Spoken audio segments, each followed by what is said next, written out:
Hi there and welcome to anybody who's logged on through the website or anybody who's floating around on YouTube. Another one of our RV Ops demonstrations. What we're going to bring to you today is the under blanket from Snugpak. So without further ado, just have a quick look at it.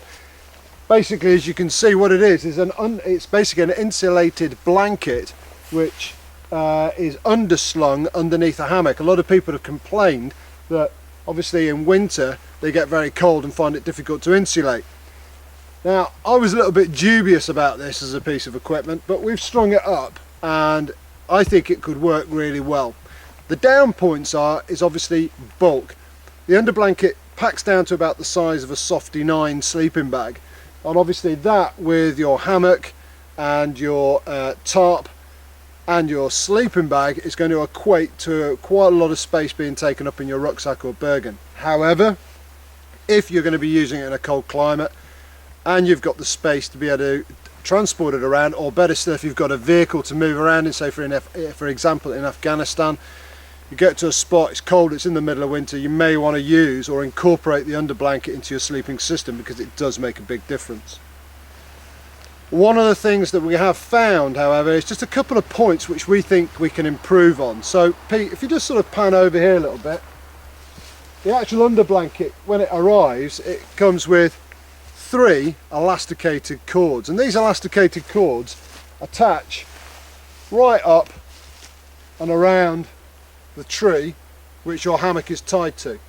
So what we did, we allowed ourselves a little bit of a lateral thought here, and basically we've come up with a slightly different system. So if you just pan over here, Pete, and have a look at this, what we've done is we've actually started to we basically tie a loop, a figure of 8 loop in one of the cords like so, and clip that into a carabiner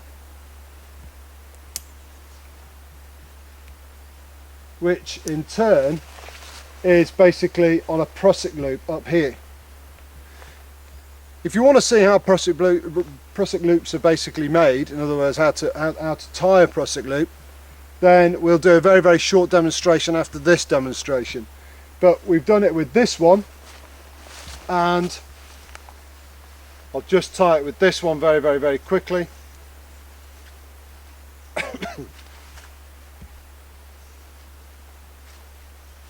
Like so, and then that basically clips into the carabiner. A bit fiddly, let's get in there.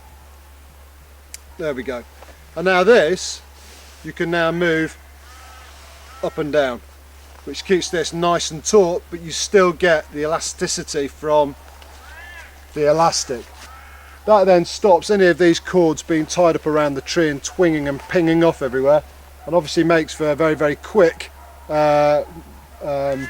assembly of the hammock and the under blanket when you get into your location. So there you go. I was a little bit dubious. If you want to use this system, there is a demonstration on how to tie a prusik knot immediately after this demo. But there you go, there's the under blanket from Snugpak. Thanks for watching. Cheers.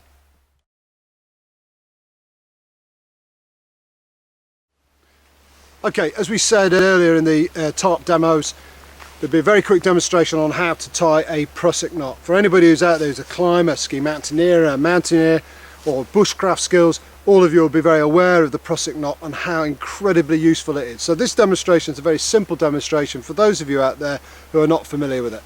Most important thing to understand and be aware of is that the twine or string that you're using has to be thinner than the piece of cord that you're tying it around. That's very, very important in order to get the friction. So here is a very simple prusik knot. If you pan down here, Pete, here we have a piece of rope. And what we do is we take our twine, which we've tied into a loop, and we place it across the piece of rope that we're going to tie it to. Keeping this loop, we then bring the back end round and through the hole, but then we keep going, go round again and back through the hole like so. Now we pull on this end, which tightens the whole thing up, and that is quite simply your prusik knot. And you can slide it that way and it locks off, or you can slide it the other way and it will equally lock off. I'm just going to tell you or show you a couple of other prusik knots which are very, very simple to do. It's all about getting friction onto that rope with your piece of twine. Yeah, if we take our loop and then take our string and wrap it round and keep going round down the line, yeah, and then feed this end back through our loop like so, and now pull that down, it will have exactly the same effect. It won't move unless we push it. Slide it up and pull down. One other one for you, which is a very, very simple prusik loop, is keep hold of the loop, bring this round once, bring it round again, coming back on itself, and then straight through the loop like so, and that also locks off. I'll just demonstrate that one again very, very quickly for you.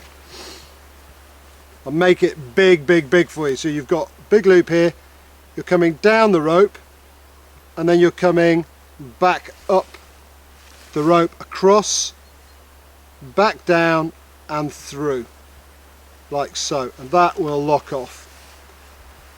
That's a very, very, very simple prusik knot.